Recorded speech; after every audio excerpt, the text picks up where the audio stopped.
Let's talk to Paul Shamplina, founder of Landlord Action. He's got something to say about this, I'm sure. Paul, very good morning to you.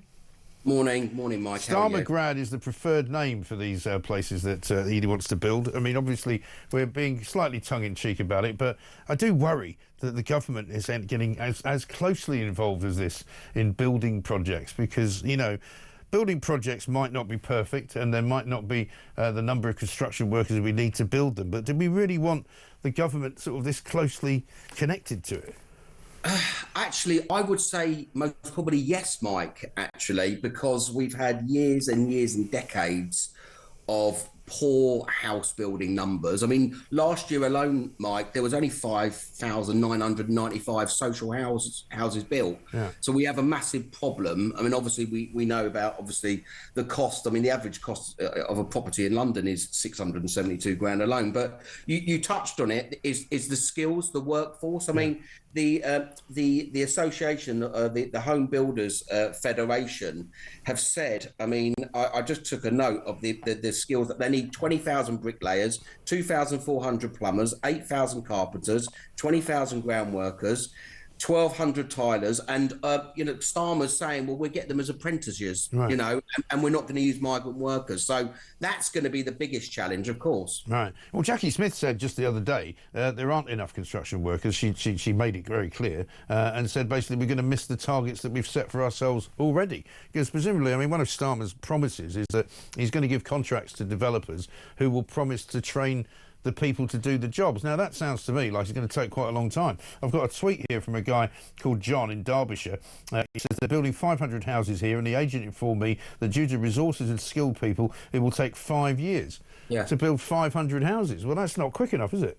No, it's not going to happen. It will not happen. I actually agree that the planning laws and cutting out all the NIMBY, fight against applications needs to happen. But obviously we have a growing population, plus 70 million, and I think that they reckon by the end of the decade there's going to be 2 million people on council wait lists. There's 1.3 at the moment, so we have a desperate need of housing.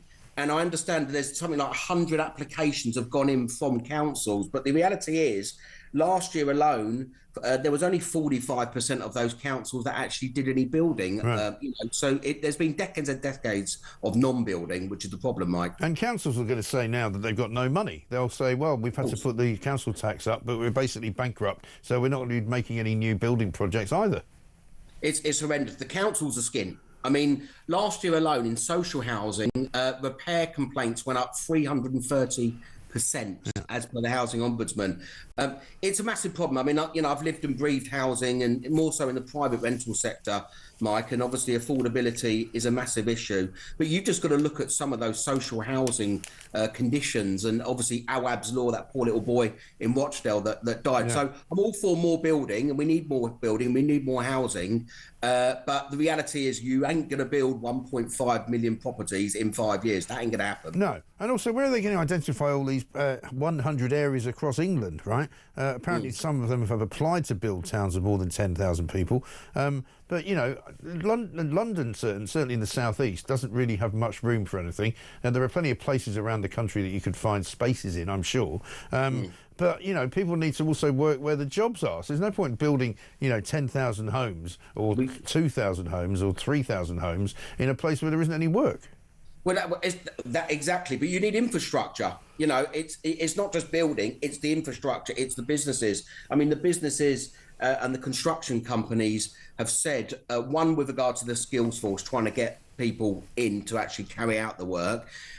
What's happened, because obviously, the mortgage rates went up, and obviously they're trying to keep inflation down. You've had a lot of, the big 6, big 7, big developers that are land banking, where they're holding on and they're not building. The reality is it's great in principle, but of course you'd have obviously country objection with regard to building on greenfield sites. They're looking at brownfield sites, which are basically sites that have been partly or previously developed, but some of them have pollution on. So it's a massive task. In some respect, we look at what happened under the Tories in 14 years, and how many times did a Prime Minister say we're going to build 300,000 homes in a year? It never ever happened, Mike. No. Well, Sadiq Khan's currently on notice that he's supposed to be building something like 150,000 houses, and he's only built about 2. Well, yeah, well, that doesn't surprise me. But I mean, I think with regard to what they were looking at areas around tube stations, transport for London. I get the amount of interviews I've done over the years relating to planning and house building. Yet we need more house building. We need more towns. It's going to take a long time. And I think, in principle, it's great, but it's about practicality and, how many apprentices are actually going into the building trade. I'd like to know that as well, Mike. Well, that's a good one as well. What about Nansley, Dan? Have you been down there? What do you make of that place? No, I'm thinking about going there my summer holidays. That's in Cornwall, isn't it? It is, yeah.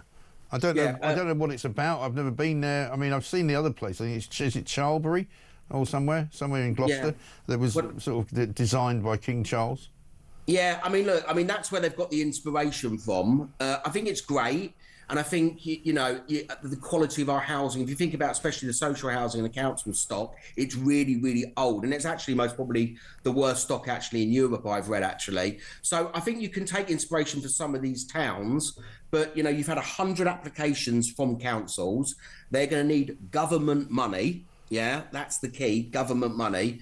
And we'll wait and see. But the problem is, what happens when you have one of these towns popping up near you, and who's going to move to those towns? But I mean, affordability is a big issue, obviously, at the moment. Well, I get the impression it's all going to look like one big sort of set from the Truman Show, if it's got anything to do with the government. And of course, the government doesn't have any money. They've got our money, and they can spend it. They can borrow money, but they haven't got any money of their own. I mean, Rachel Reeves just put this tweet out this morning, right? For too long, politicians have accepted an economy that has failed working people. I won't. By taking on the blockers to get Britain building, investing in infrastructure and removing barriers to growth, we're going further and faster to get more pounds in people's pockets.